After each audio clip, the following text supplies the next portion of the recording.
नमस्कार दोस्तों, सीपीजी स्टडी में आपका स्वागत है। शुरू करने जा रहे हैं इंडियन पॉलिटी का एक बहुत ही महत्वपूर्ण और बुनियादी chapter, historical background of Indian constitution. दोस्तों, भारतीय संविधान एक ही समय में अचानक नहीं बना, बल्कि इसका निर्माण एक लंबी ऐतिहासिक प्रक्रिया का परिणाम है, जो ब्रिटिश काल के दौरान धीरे धीरे विकसित हुआ। अगर हम समय में पीछे जाएं, तो 1600 में ब्रिटिश भारत आए थे, लेकिन वे शासक के रूप में नहीं आए थे। वे ईस्ट इंडिया कंपनी के रूप में आए थे और उनका मुख्य उद्देश्य केवल व्यापार और व्यवसाय करना था। धीरे धीरे उन्होंने भारत में अपनी पकड़ मजबूत करनी शुरू कर दी। फिर 1765 में एक बहुत बड़ा बदलाव आया, जब कंपनी को दीवानी अधिकार मिल गए। इन अधिकारों के माध्यम से कंपनी को बंगाल, बिहार और उड़ीसा जैसे बड़े क्षेत्रों में राजस्व वसूली और प्रशासन चलाने का अधिकार मिल गया। यहीं से ईस्ट इंडिया कंपनी एक साधारण व्यापारिक संस्था से एक राजनीतिक शक्ति में बदल गई। अब वे केवल व्यापार नहीं कर रहे थे, बल्कि शासन भी करने लगे थे। इसके बाद 1858 में एक और बड़ा ऐतिहासिक परिवर्तन हुआ। ब्रिटिश क्राउन ने भारत का सीधा नियंत्रण अपने हाथ में ले लिया और ईस्ट इंडिया कंपनी के शासन का अंत हो गया। इसके बाद भारत में सीधा ब्रिटिश शासन शुरू हुआ, जो 1947 की आज़ादी तक चलता रहा। इस पूरे समय के दौरान अंग्रेज़ों ने भारत में कई कानून बनाए, प्रशासनिक व्यवस्थाएं तैयार की और एक शासन प्रणाली विकसित की। यही कानून, यही प्रशासनिक ढांचा और यही शासन प्रणाली आगे चलकर भारतीय संविधान की मजबूत नींव बने। इसी हिस्टोरिकल जर्नी को हम इस पूरे चैप्टर में स्टेप बाय स्टेप समझने वाले हैं। अब हम समझते हैं कि भारत में ब्रिटिश शासन की शुरुआत कैसे हुई और कैसे एक छोटी सी व्यापारिक कंपनी धीरे धीरे एक बहुत बड़ी राजनीतिक शक्ति बन गई। साल 1600 में ब्रिटिश भारत आए, लेकिन ध्यान देने वाली बात यह है कि वे उस समय शासक बनकर नहीं आए थे। वे ईस्ट इंडिया कंपनी के रूप में आए थे और उनका मुख्य उद्देश्य केवल भारत में व्यापार शुरू करना था। ईस्ट इंडिया कंपनी को इंग्लैंड की रानी एलिजाबेथ प्रथम से एक रॉयल चार्टर मिला था। इस रॉयल चार्टर के माध्यम से कंपनी को भारत में व्यापार करने का विशेष यानी एक्सक्लूसिव अधिकार मिल गया। इसका मतलब ये था कि भारत में अंग्रेजों की तरफ से व्यापार करने का अधिकार केवल ईस्ट इंडिया कंपनी के पास ही था। शुरुआत में कंपनी का पूरा ध्यान केवल व्यापार करने और लाभ कमाने पर था। वे भारत से मसाले, कपड़ा और अन्य कीमती चीजें लेकर इंग्लैंड भेजते थे और इससे उन्हें काफी फायदा होता था। लेकिन धीरे धीरे कंपनी ने अपनी शक्ति बढ़ानी शुरू कर दी।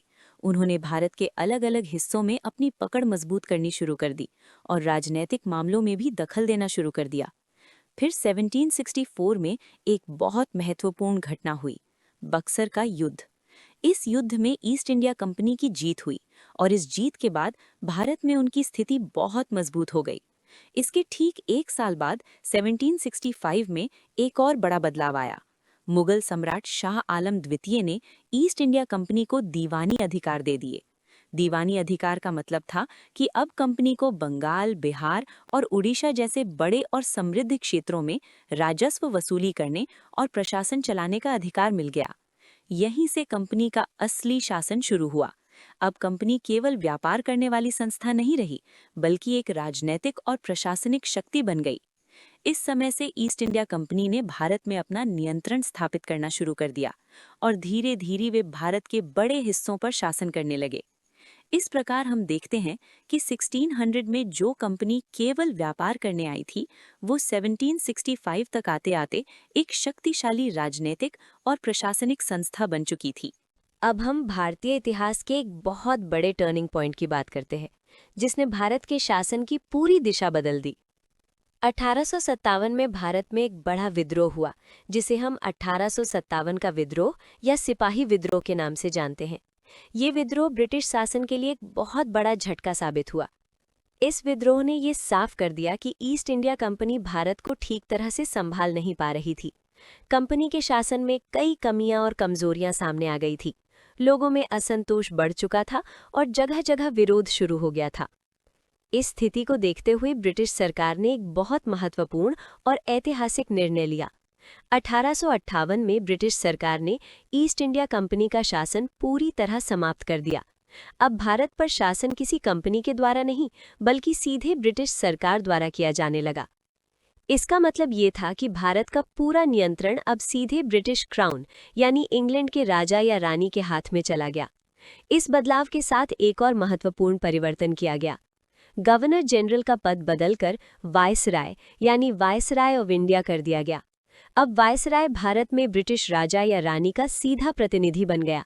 वो भारत में सबसे बड़ा और सर्वोच्च अधिकारी माना जाता था और पूरे प्रशासन का नियंत्रण उसके हाथ में होता था। लॉर्ड कैनिंग भारत के पहले वायसराय बने। इस बदलाव के बाद भारत में प्रशासनिक व्यवस्था को और मजबूत और केंद्रीकृत बना दिया गया। अब शासन सीधे ब्रिटिश सरकार के नियंत्रण में था, जिससे उनकी पकड़ भारत पर और अधिक मजबूत हो गई। ये जो नया शासन शुरू हुआ, उसे हम क्राउन रूल के नाम से जानते हैं। ये क्राउन रूल 1858 से लेकर 1947 तक, यानी भारत की आज़ादी तक चलता रहा। इसी लंबे समय के दौरान कई महत्वपूर्ण कानून बनाए गए, प्रशासनिक सुधार किए गए और एक ऐसी शासन प्रणाली विकसित हुई जिसने आगे चलकर भारतीय संविधान की नींव तैयार करने में बहुत महत्वपूर्ण भूमिका निभाई। अब हम ब्रिटिश शासन के दौरान बनाए गए पहले बड़े और महत्वपूर्ण कानून की बात करते हैं, जिसे रेगुलेटिंग एक्ट 1773 कहा जाता है। ये एक्ट ब्रिटिश सरकार द्वारा उठाया गया पहला गंभीर कदम था, जिसका उद्देश्य ईस्ट इंडिया कंपनी के कार्यों को नियंत्रित करना और उन्हें एक व्यवस्थित प्रशासनिक ढांचे में लाना था। उस समय तक ईस्ट इंडिया कंपनी भारत में व्यापार भी कर रही थी और कई क्षेत्रों में शासन भी चला रही थी, लेकिन उस पर ब्रिटिश सरकार का सीधा और प्रभावी नियंत्रण नहीं था। कंपनी के अधिकारी अपने हिसाब से फैसले लेते थे, जिससे प्रशासन में अव्यवस्था और भ्रष्टाचार बढ़ने लगा था। इसी स्थिति को सुधारने के लिए ब्रिटिश संसद ने 1773 में रेगुलेटिंग एक्ट पारित किया। इस एक्ट के माध्यम से पहली बार ईस्ट इंडिया कंपनी के राजनीतिक और प्रशासनिक कार्यों को आधिकारिक रूप से मान्यता दी गई। इसका मतलब ये था कि अब कंपनी केवल एक व्यापारिक संस्था नहीं रही, बल्कि एक शासकीय संस्था के रूप में भी देखी जाने लगी। इस अधिनियम के तहत एक बड़ा बदलाव ये किया गया कि बंगाल की गवर्नर को गवर्नर जनरल ऑफ बंगाल बना दिया गया। उनकी सहायता के लिए 4 सदस्यों की एक कार्यकारी परिषद बनाई गई, ताकि प्रशासन को अधिक व्यवस्थित तरीके से चलाया जा सके। वॉरेन हेस्टिंग्स इस पद पर नियुक्त होने वाले पहले गवर्नर जनरल बने। इसके अलावा बॉम्बे और मद्रास प्रेसिडेंसी को बंगाल की गवर्नर जनरल के अधीन कर दिया गया। पहले ये तीनों प्रेसिडेंसी अलग अलग काम करती थीं, लेकिन अब प्रशासन को केंद्रीकृत करने की दिशा में कदम उठाया गया। इस एक्ट के तहत 1774 में कलकत्ता में एक सुप्रीम कोर्ट की स्थापना की गई। इसमें एक मुख्य न्यायाधीश और 3 अन्य न्यायाधीश होते थे। ये भारत में ब्रिटिश न्यायिक प्रणाली की शुरुआत थी। एक और महत्वपूर्ण प्रावधान ये था कि कंपनी के अधिकारियों को निजी व्यापार करने और भारतीयों से उपहार या रिश्वत लेने से मना कर दिया गया। इसका उद्देश्य प्रशासन में बढ़ते भ्रष्टाचार को रोकना था। इसके साथ ही ब्रिटिश सरकार ने कंपनी पर अपना नियंत्रण और मजबूत कर लिया। अब कंपनी को अपने राजस्व, प्रशासनिक और सैन्य मामलों की पूरी रिपोर्ट ब्रिटिश सरकार को देना अनिवार्य कर दिया गया। इस प्रकार रेगुलेटिंग एक्ट 1773 भारतीय प्रशासनिक इतिहास में एक बहुत महत्वपूर्ण मोड़ साबित हुआ, क्योंकि यहीं से भारत में केंद्रीकृत प्रशासन और ब्रिटिश नियंत्रण की मजबूत नींव रखी गई।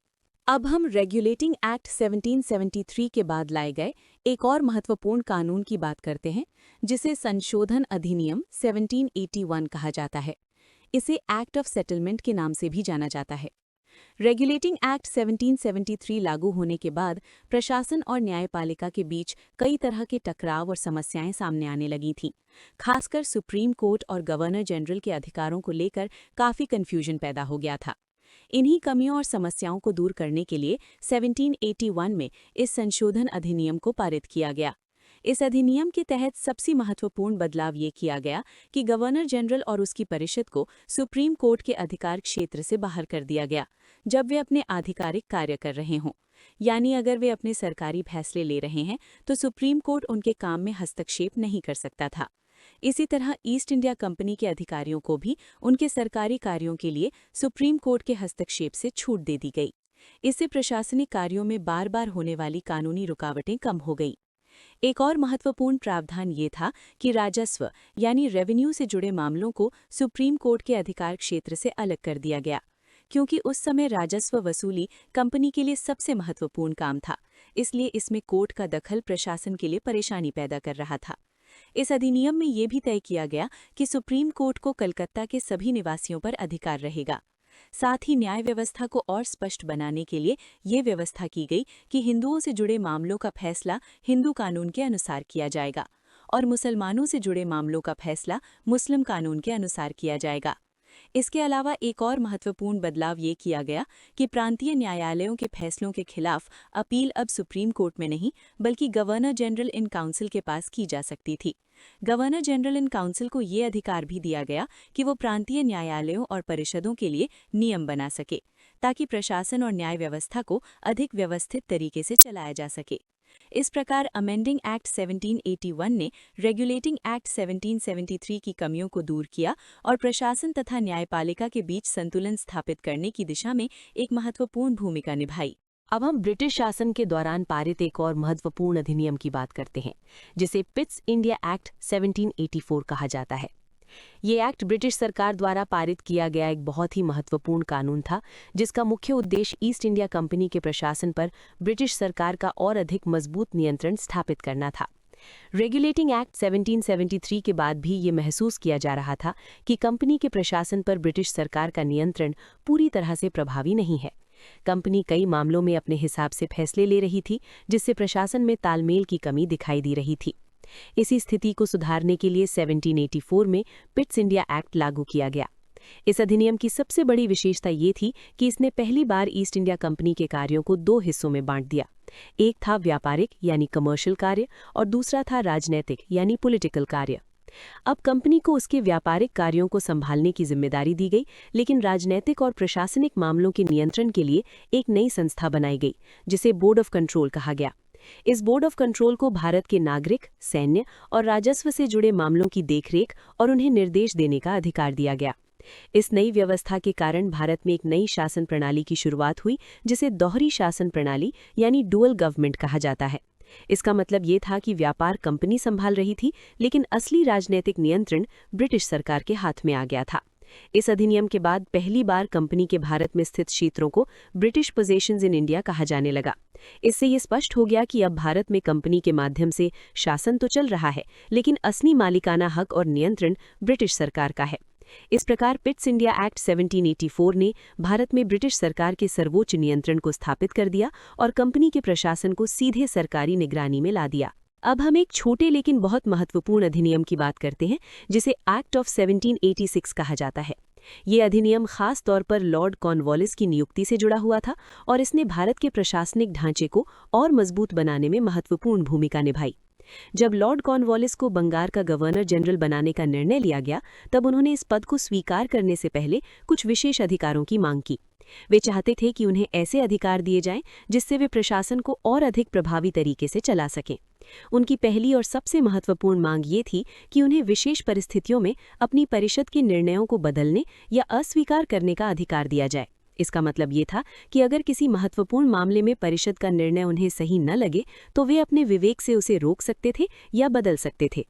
उनकी दूसरी मांग ये थी कि गवर्नर जनरल के पद के साथ साथ उन्हें सेना का प्रमुख भी बनाया जाए। इससे उनके हाथ में प्रशासनिक और सैन्य दोनों प्रकार की शक्तियां आ जाती और वे अधिक मजबूती से शासन चला सकते थे। ब्रिटिश संसद ने लॉर्ड कॉर्नवालिस की इन दोनों मांगों को स्वीकार कर लिया। इन अधिकारों को लागू करने के लिए ही एक्ट ऑफ 1786 पारित किया गया। इस अधिनियम के बाद गवर्नर जनरल की शक्तियां पहले से काफ़ी ज़्यादा बढ़ गई। अब वे अपनी परिषद से ऊपर होकर कई महत्वपूर्ण निर्णय ले सकते थे और साथ ही सेना के प्रमुख भी बन गए थे। इससे गवर्नर जनरल का पद पहले से ज़्यादा शक्तिशाली और प्रभावशाली बन गया। इस बदलाव का सबसे बड़ा असर ये हुआ कि भारत के प्रशासन में केंद्रीकृत और मजबूत नेतृत्व की शुरुआत हुई। अब प्रशासनिक फैसले ज्यादा तेजी और मजबूती से लिए जाने लगे, जिससे ब्रिटिश शासन की पकड़ और मजबूत हो गई। पहली डिमांड, उन्हें ये पावर दी जाए कि स्पेशल केसेस में वो अपनी काउंसिल के डिसीजन को ओवरराइड कर सके। मतलब अगर काउंसिल के मेंबर्स किसी डिसीजन पर अग्री करते हैं, लेकिन गवर्नर जनरल को लगता है कि वो डिसीजन सही नहीं है, तो उन्हें उस डिसीजन को चेंज करने का अधिकार मिले। दूसरी डिमांड, उन्हें गवर्नर जनरल के साथ साथ कमांडर इन चीफ भी बनाया जाए।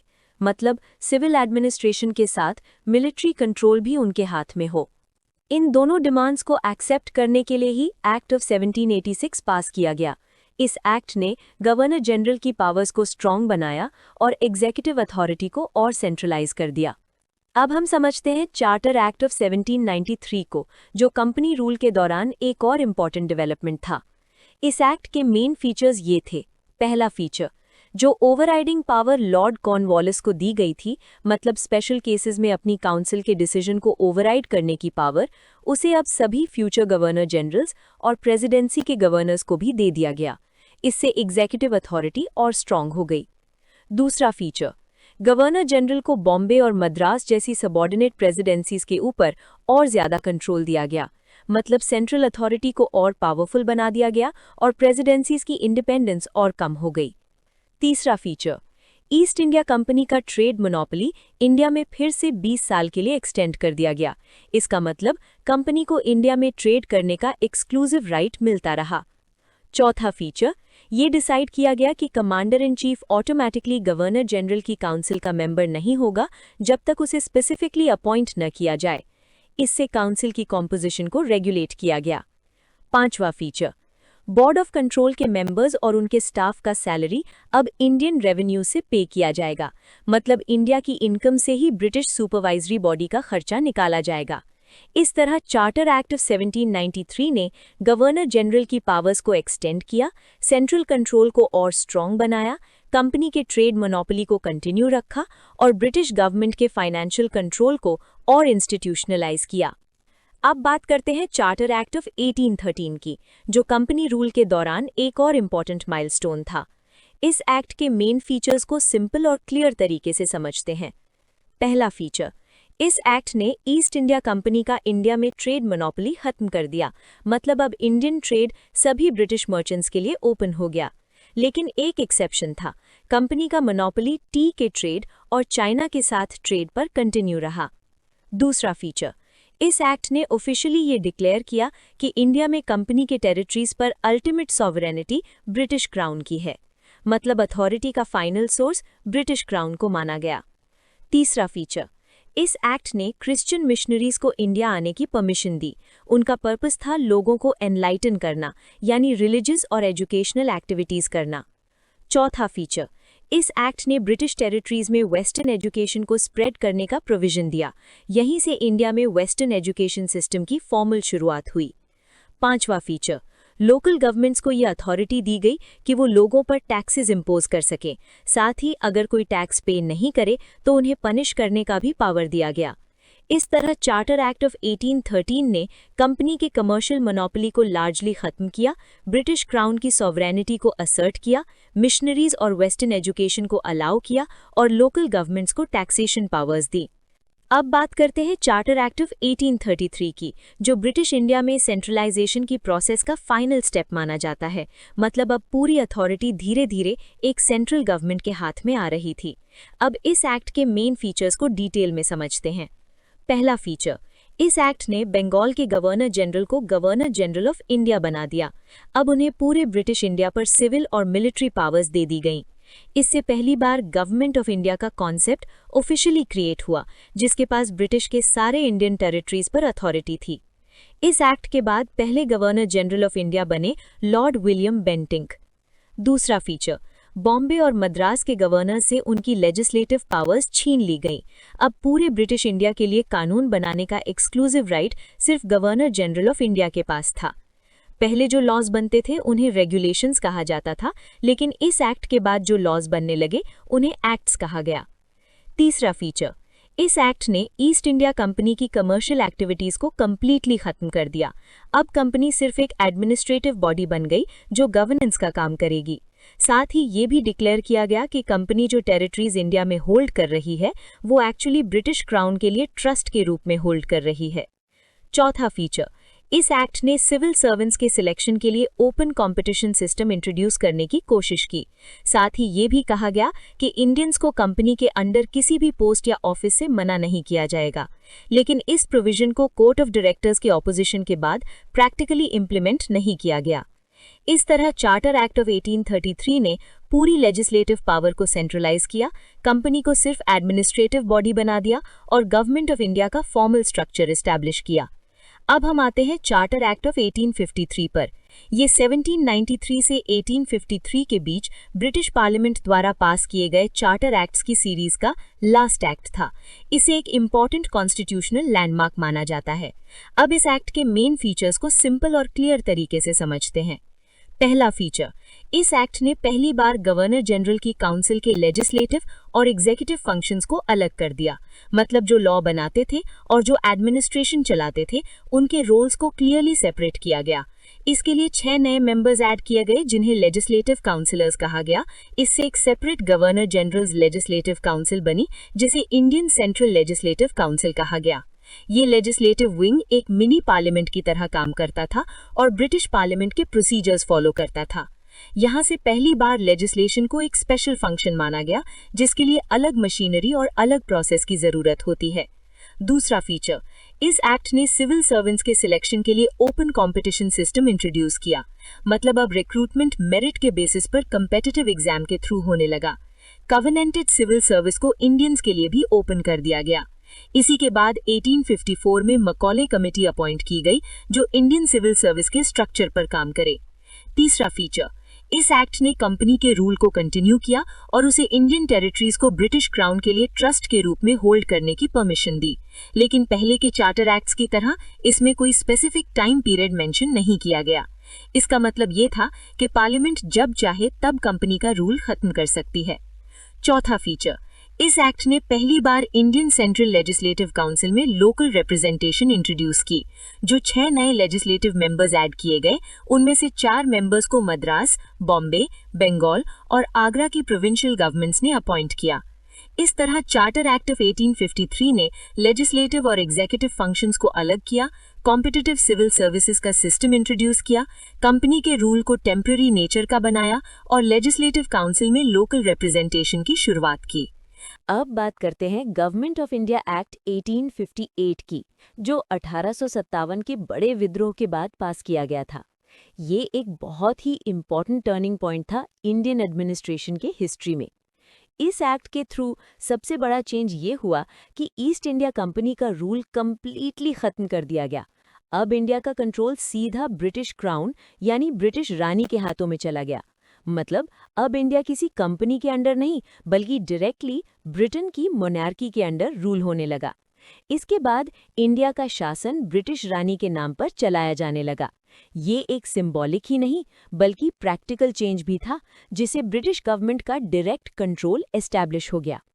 एक और इम्पॉर्टेंट चेंज हुआ, गवर्नर जनरल के पद को बदलकर वाइसरॉय ऑफ इंडिया कर दिया गया। वाइसरॉय असल में ब्रिटिश क्राउन का डायरेक्ट रिप्रेजेंटेटिव होता था इंडिया में, और लॉर्ड कैनिंग इंडिया के पहले वाइसरॉय बने, जिन्होंने क्राउन के बिहाफ पर एडमिनिस्ट्रेशन संभाला। इस एक्ट के अंडर एक और बड़ा स्टेप लिया गया। बोर्ड ऑफ कंट्रोल और कोर्ट ऑफ डायरेक्टर्स, जो पहले ईस्ट इंडिया कंपनी के थ्रू एडमिनिस्ट्रेशन चलाते थे, उन दोनों को कंप्लीटली हटा दिया गया। इससे जो डुअल गवर्नमेंट सिस्टम था वो भी खत्म हो गया और एडमिनिस्ट्रेशन ज्यादा सेंट्रलाइज हो गया। इंडिया के एडमिनिस्ट्रेशन को कंट्रोल करने के लिए ब्रिटेन में एक नया पावरफुल पोस्ट क्रिएट किया गया, secretary of state for India. इस पोजीशन को बहुत ज्यादा एडमिनिस्ट्रेटिव पावर्स दी गई थी और ये ब्रिटेन से ही इंडिया के मैटर्स को कंट्रोल करता था। सेक्रेटरी ऑफ स्टेट की हेल्प के लिए 15 मेंबर्स की एक काउंसिल भी बनाई गई, जिसे काउंसिल ऑफ इंडिया कहा गया। ये काउंसिल एक एडवाइजरी बॉडी की तरह काम करती थी और पॉलिसी डिसीजंस में मदद करती थी। ओवरऑल देखा जाए तो गवर्नमेंट ऑफ इंडिया एक्ट 1858 का मेन ऑब्जेक्टिव था इंडिया की एडमिनिस्ट्रेशन को और ज्यादा ऑर्गेनाइज्ड, सेंट्रलाइज्ड और कंट्रोल्ड बनाना। लेकिन एक इम्पॉर्टेंट बात ये भी थी कि इस एक्ट के बाद भी इंडियंस को गवर्नेंस में कोई रियल पार्टिसिपेशन नहीं दी गई। पावर पूरी तरह ब्रिटिश के हाथों में ही रही। इस तरह ये एक्ट इंडिया के कॉलोनियल एडमिनिस्ट्रेशन का एक नया फेज शुरू करता है, जहां से डायरेक्ट ब्रिटिश रूल की ऑफिशियल शुरुआत होती है। अब हम बात करते हैं इंडियन काउंसिल्स एक्ट 1861 की, जो भारत के प्रशासन और संवैधानिक इतिहास में एक बहुत ही इम्पॉर्टेंट टर्निंग पॉइंट माना जाता है। ये एक्ट इसलिए भी खास था क्योंकि इसने पहली बार इंडियंस को लॉ मेकिंग प्रोसेस में एंट्री देने का रास्ता खोला। इस अधिनियम के थ्रू सबसे बड़ा चेंज ये हुआ कि पहली बार भारतीयों को कानून बनाने की प्रक्रिया में शामिल किया गया। पहले सारे डिसीजंस सिर्फ ब्रिटिश ऑफिशियल्स ही लेते थे, लेकिन अब वाइसरॉय को ये अधिकार मिल गया कि वो अपनी विधायी परिषद में कुछ इंडियन मेंबर्स को नॉमिनेट कर सकें। 1862 में लॉर्ड कैनिंग ने इस पावर का यूज करते हुए अपनी काउंसिल में कुछ इंडियन मेंबर्स को शामिल किया। ये एक सिंबॉलिक लेकिन इम्पॉर्टेंट स्टेप था, क्योंकि इसी से एडमिनिस्ट्रेशन में भारतीयों की भागीदारी की शुरुआत हुई। इस एक्ट का एक और इम्पॉर्टेंट ऑब्जेक्टिव था सेंट्रलाइजेशन को कम करना और डिसेंट्रलाइजेशन की प्रोसेस शुरू करना। मतलब सारी पावर एक ही जगह कॉन्सेंट्रेट करने के बजाय प्रोविंसेस को भी कुछ अधिकार दिए गए। इसके तहत बॉम्बे और मद्रास को दोबारा विधायी शक्तियां दे दी गईं, जिससे वो अपने एरिया के लिए कानून बना सकें। साथ ही बंगाल, नॉर्थ वेस्टर्न प्रोविंसेस और पंजाब के लिए भी अलग-अलग लेजिस्लेटिव काउंसिल्स की स्थापना की गई। इससे रीजनल लेवल पर एडमिनिस्ट्रेशन ज़्यादा इफेक्टिव और प्रैक्टिकल बन गया। इस एक्ट ने वाइसरॉय को एक और इम्पॉर्टेंट पावर दी। अगर कोई इमरजेंसी सिचुएशन हो तो वाइसरॉय बिना परिषद की परमिशन के ऑर्डिनेंस जारी कर सकता था। ये ऑर्डिनेंस एक टेम्पररी लॉ होता था, जिसका इफेक्ट लगभग 6 महीने तक रहता था। एक और मेजर फीचर था पोर्टफोलियो सिस्टम का इंट्रोडक्शन। इस सिस्टम के अंडर काउंसिल के हर मेंबर को अलग-अलग डिपार्टमेंट्स की रिस्पॉन्सिबिलिटी दी गई, जैसे फाइनेंस, लॉ, डिफेंस एटसेट्रा। इससे एडमिनिस्ट्रेशन ज़्यादा ऑर्गेनाइज्ड और एफिशिएंट बन गया, क्योंकि हर काम एक स्पेसिफिक मेंबर हैंडल करता था। ओवरऑल देखा जाए तो इंडियन काउंसिल्स एक्ट 1861 ने इंडियंस को गवर्नेंस में एंट्री का पहला मौका दिया, डिसेंट्रलाइजेशन की शुरुआत की और एडमिनिस्ट्रेशन को ज़्यादा सिस्टमैटिक बनाने की कोशिश की। ये एक्ट आगे चलकर भारत के कॉन्स्टिट्यूशनल डेवलपमेंट के लिए एक स्ट्रॉन्ग फाउंडेशन साबित हुआ। अब हम बात करते हैं इंडियन काउंसिल्स एक्ट 1892 की, जो ब्रिटिश पीरियड के कॉन्स्टिट्यूशनल डेवलपमेंट में एक और इम्पॉर्टेंट स्टेप माना जाता है। इस एक्ट के थ्रू लेजिस्लेटिव काउंसिल्स की स्ट्रक्चर और उनके फंक्शंस में कुछ महत्वपूर्ण चेंजेस किए गए। सबसे पहले इस अधिनियम के तहत सेंट्रल और प्रोविंशियल लेजिस्लेटिव काउंसिल्स के मेंबर्स की संख्या बढ़ा दी गई। लेकिन एक इम्पॉर्टेंट बात ये थी कि मेंबर्स की संख्या बढ़ने के बाद भी काउंसिल्स में सरकारी अधिकारियों का बहुमत यानी ऑफिशियल मेजॉरिटी बना रहा। इसका मतलब ये था कि फाइनल कंट्रोल अब भी ब्रिटिश गवर्नमेंट के हाथ में ही था। इस एक्ट का एक और सिग्निफिकेंट फीचर ये था कि पहली बार लेजिस्लेटिव काउंसिल्स को सरकारी बजट पर चर्चा करने का अधिकार दिया गया। मेंबर्स बजट के ऊपर अपनी राय रख सकते थे, उस पर डिबेट कर सकते थे, लेकिन वो उसमें कोई चेंजेस या वोटिंग नहीं कर सकते थे। साथ ही परिषद के सदस्यों को सरकार से प्रश्न पूछने का अधिकार भी दिया गया। ये एक नया स्टेप था ट्रांसपेरेंसी की तरफ, लेकिन उन्हें सप्लीमेंट्री क्वेश्चंस पूछने की परमिशन नहीं थी, इसलिए उनकी पावर अब भी लिमिटेड थी। इस अधिनियम के थ्रू कुछ नॉन ऑफिशियल मेंबर्स को भी काउंसिल्स में शामिल करने की व्यवस्था की गई। ये मेंबर्स सीधे गवर्नमेंट के ऑफिशियल्स नहीं होते थे, बल्कि अलग-अलग संस्थाओं से रेकमेंड किए जाते थे। इनकी नियुक्ति डिस्ट्रिक्ट बोर्ड्स, म्यूनिसिपैलिटीज, यूनिवर्सिटीज और व्यापारिक संगठन जैसी बॉडीज की सिफारिश पर की जाती थी। इससे थोड़ा बहुत रिप्रेजेंटेशन का सिस्टम डेवलप होने लगा। सबसे इंटरेस्टिंग बात ये थी कि इस एक्ट ने पहली बार इनडायरेक्ट इलेक्शन की प्रोसेस की शुरुआत की। यहाँ इलेक्शन शब्द का डायरेक्ट यूज नहीं किया गया था, लेकिन जो मेंबर्स रेकमेंड होते थे वो असल में एक तरह का इनडायरेक्ट इलेक्शन ही था। ओवरऑल देखा जाए तो इंडियन काउंसिल्स एक्ट 1892 ने भारतीयों को शासन में सीधा पावर तो नहीं दिया, लेकिन उनकी पार्टिसिपेशन को धीरे धीरे बढ़ाने की डायरेक्शन में एक इम्पॉर्टेंट कदम जरूर उठाया। ये एक्ट आगे चलकर भारत के कॉन्स्टिट्यूशनल डेवलपमेंट के लिए एक स्ट्रॉन्ग फाउंडेशन साबित हुआ। अब हम बात करते हैं इंडियन काउंसिल्स एक्ट 1909 की, जिसे मौले मिंटो रिफॉर्म्स के नाम से भी जाना जाता है। ये एक्ट ब्रिटिश इंडिया के कॉन्स्टिट्यूशनल डेवलपमेंट में एक और इम्पॉर्टेंट माइलस्टोन था। इस समय लॉर्ड मौले ब्रिटेन में secretary of state for India थे और लॉर्ड मिंटो इंडिया के वाइसरॉय थे। इन दोनों के नाम पर ही इस एक्ट को मौले मिंटो रिफॉर्म्स कहा गया। इस अधिनियम के तहत सेंट्रल और प्रोविंशियल लेजिस्लेटिव काउंसिल्स के मेंबर्स की संख्या में काफ़ी वृद्धि की गई। सेंट्रल लेजिस्लेटिव काउंसिल के मेंबर्स की संख्या 16 से बढ़ाकर लगभग 60 कर दी गई, जिससे रिप्रेजेंटेशन का दायरा पहले से बड़ा हो गया। लेकिन यहाँ एक इम्पॉर्टेंट बात ये थी कि सेंट्रल काउंसिल में अब भी सरकारी अधिकारियों का बहुमत बना रहा, मतलब फाइनल कंट्रोल ब्रिटिश गवर्नमेंट के पास ही था। हाँ, प्रोविंशियल काउंसिल्स में नॉन ऑफिशियल मेंबर्स की संख्या जरूर बढ़ाई गई, जिससे थोड़ी ज़्यादा पब्लिक पार्टिसिपेशन का फील दिया गया। इस एक्ट ने लेजिस्लेटिव काउंसिल्स के अधिकारों को भी पहले से ज़्यादा बढ़ा दिया। अब मेंबर्स बजट पर प्रपोजल्स रख सकते थे, सप्लीमेंट्री क्वेश्चंस पूछ सकते थे और पब्लिक इश्यूज पर डिस्कस भी कर सकते थे। ये एक तरह से डिबेट और डिस्कशन को बढ़ावा देने की कोशिश थी। इस एक्ट की एक और बड़ी खास बात ये थी कि पहली बार भारतीयों को वाइसरॉय और गवर्नर्स की एग्जीक्यूटिव काउंसिल में शामिल किया गया। ये एक सिंबॉलिक और पॉलिटिकल स्टेप था जिससे इंडियंस को हाई लेवल एडमिनिस्ट्रेशन का हिस्सा बनाया गया। सत्येंद्र प्रसाद सिन्हा इस काउंसिल में शामिल होने वाले पहले भारतीय बने। ये मूवमेंट इंडियन रिप्रेजेंटेशन के लिए काफ़ी इम्पॉर्टेंट माना जाता है। लेकिन इस अधिनियम की सबसे कंट्रोवर्शियल और इम्पॉर्टेंट फीचर थी मुस्लिम्स के लिए सेपरेट इलेक्टोरेट की व्यवस्था।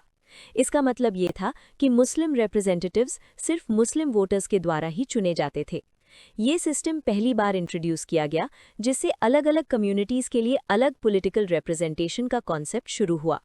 इसी वजह से इस एक्ट को सांप्रदायिक प्रतिनिधित्व की शुरुआत भी माना जाता है। इस प्रोविजन के कारण लॉर्ड मिंटो को सेपरेट इलेक्टोरेट का जनक भी कहा जाने लगा। ओवरऑल देखा जाए तो इंडियन काउंसिल्स एक्ट 1909 ने रिप्रेजेंटेशन को थोड़ा और बढ़ाया, इंडियंस को एडमिनिस्ट्रेशन में एंट्री दी, लेकिन साथ ही कम्युनल पॉलिटिक्स की फाउंडेशन भी यहीं से शुरू हुई। ये एक्ट ब्रिटिश पॉलिसी का एक ऐसा स्टेप था जिसमें पार्टिसिपेशन बढ़ाया गया, लेकिन कंट्रोल फिर भी ब्रिटिश के हाथ में ही रहा। अब हम बात करते हैं गवर्नमेंट ऑफ इंडिया एक्ट 1919 की, जिसे मॉन्टेगू चेम्सफोर्ड रिफॉर्म्स के नाम से भी जाना जाता है। ये एक्ट ब्रिटिश इंडिया के कॉन्स्टिट्यूशनल डेवलपमेंट में एक बहुत ही इम्पॉर्टेंट और मेजर स्टेप था।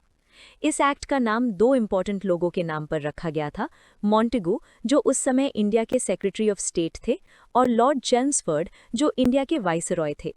इन दोनों के नाम पर ही इस एक्ट को मॉन्टेगू चेम्सफोर्ड रिफॉर्म्स कहा गया।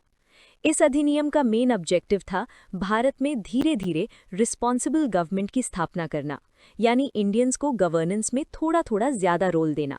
ब्रिटिश गवर्नमेंट ने पहली बार ये एक्सेप्ट किया कि इंडियंस को एडमिनिस्ट्रेशन में इन्वॉल्व करना ज़रूरी है। इस एक्ट के तहत एक बहुत बड़ा स्ट्रक्चरल चेंज किया गया।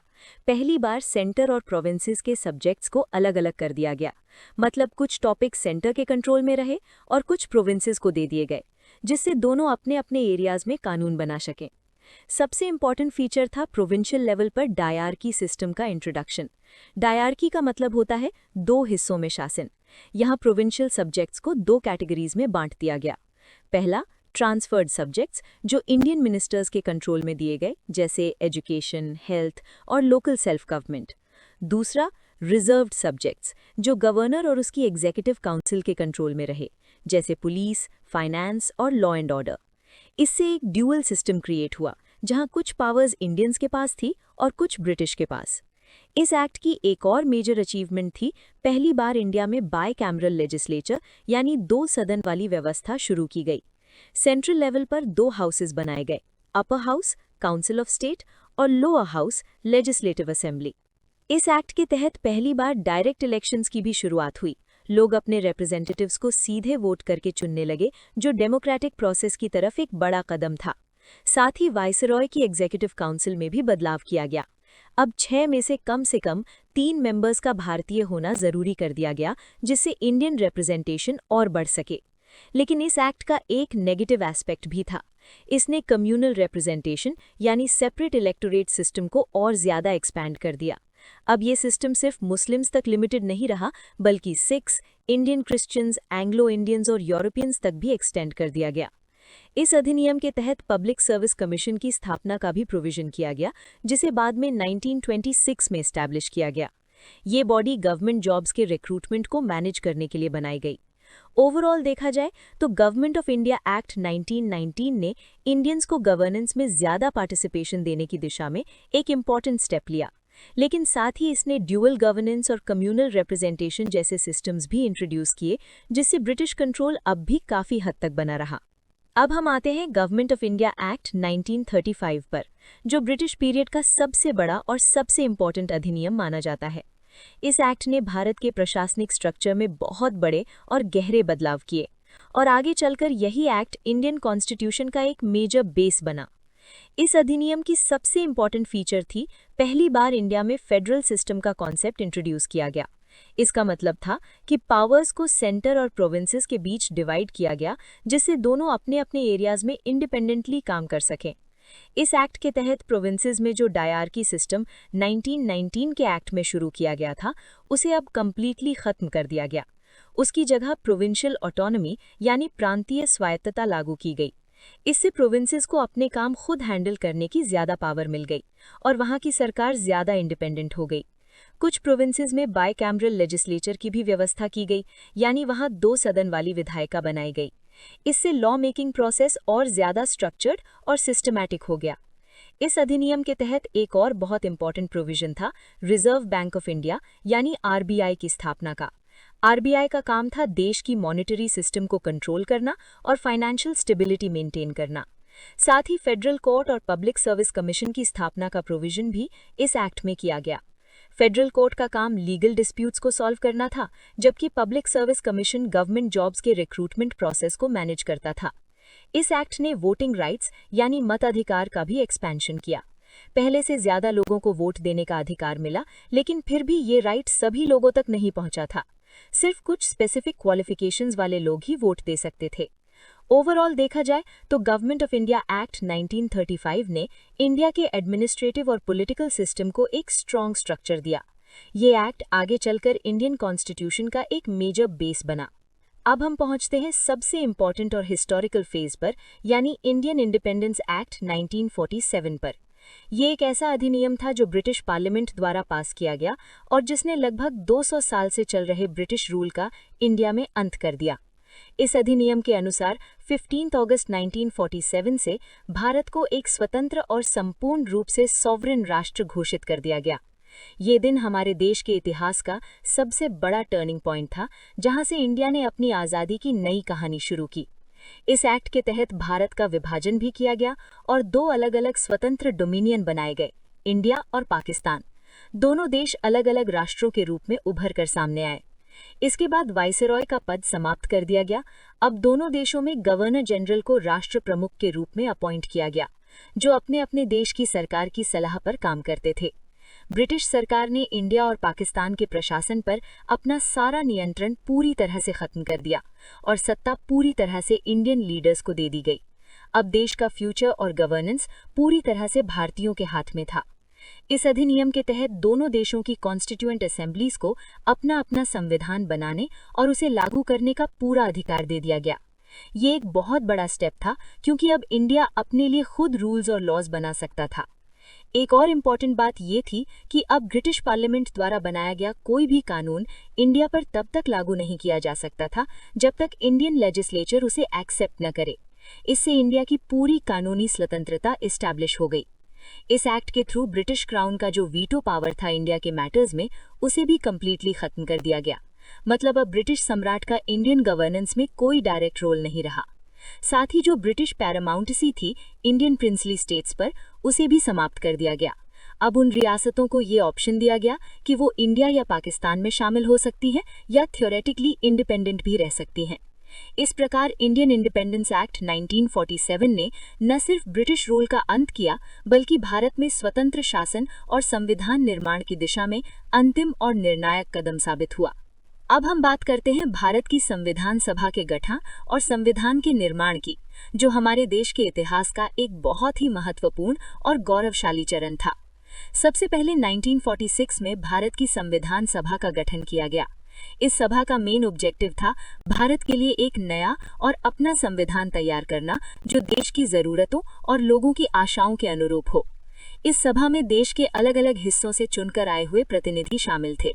ये सब लोग मिलकर भारत के भविष्य की रूपरेखा तय कर रहे थे, ताकि एक ऐसा सिस्टम बनाया जा सके जो देश को मजबूत और लोकतांत्रिक बनाए।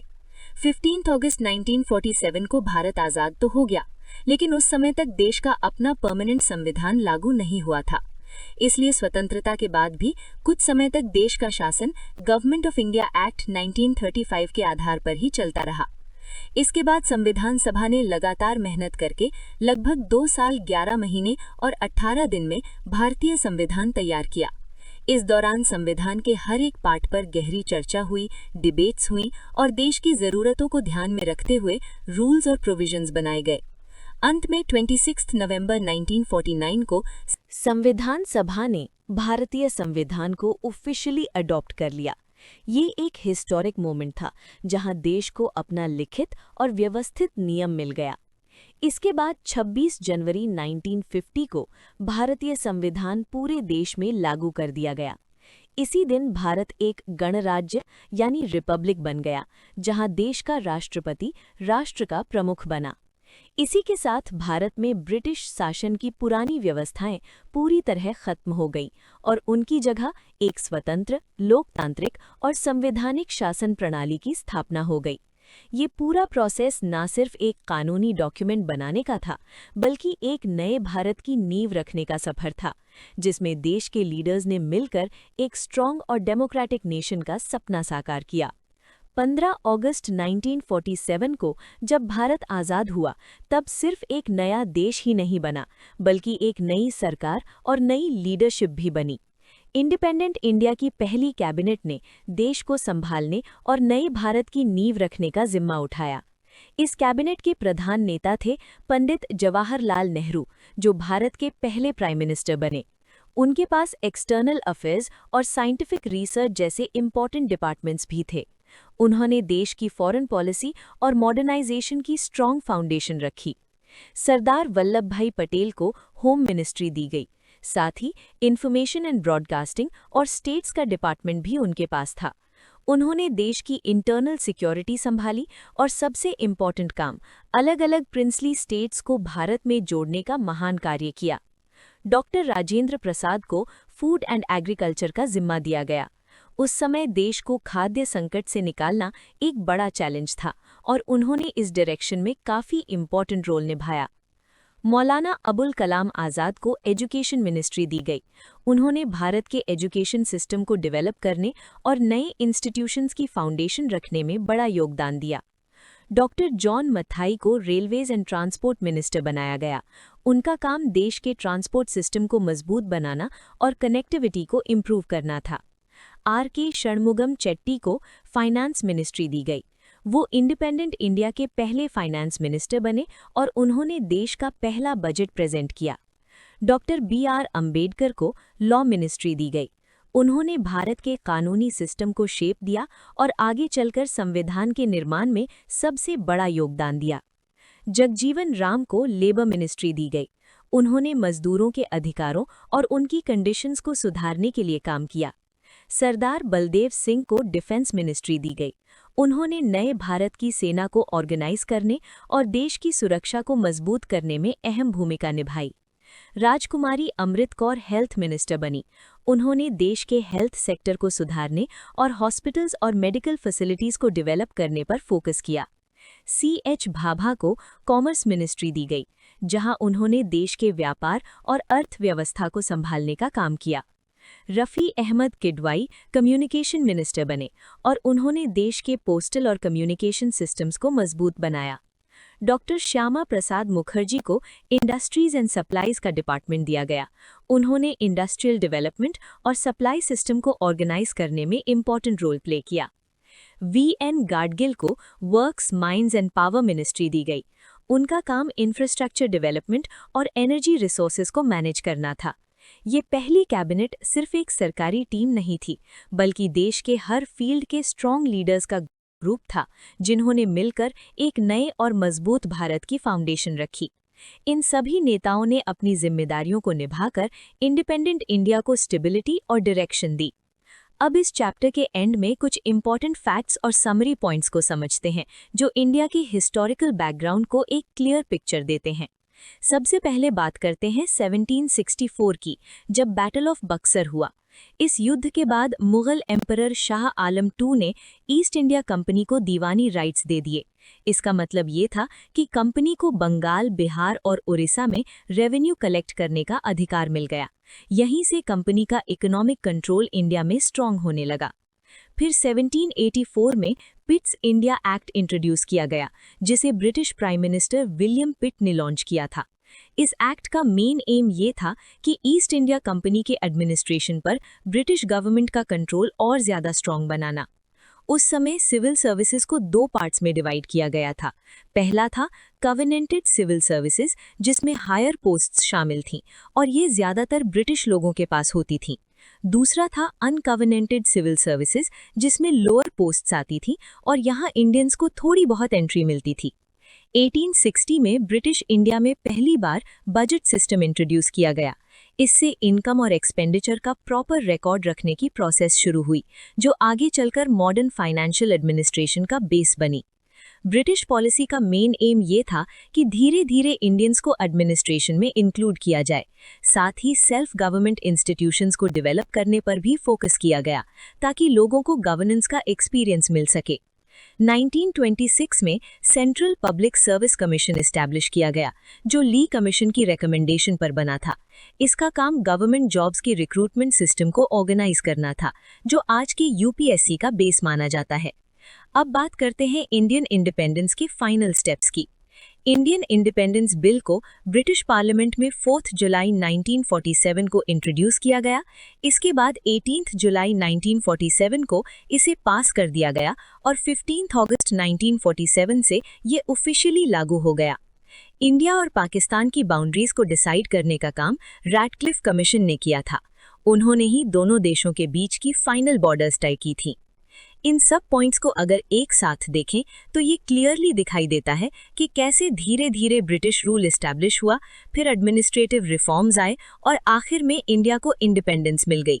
ये पूरी जर्नी ही इंडियन कॉन्स्टिट्यूशन के हिस्टोरिकल बैकग्राउंड को समझने का बेस है। अगर वीडियो पसंद आया हो तो लाइक करें, शेयर करें और ऐसे ही यूपीएससी की गहराई से तैयारी के लिए cpg.study को सब्सक्राइब करें। मिलते हैं अगले वीडियो में। जय हिंद।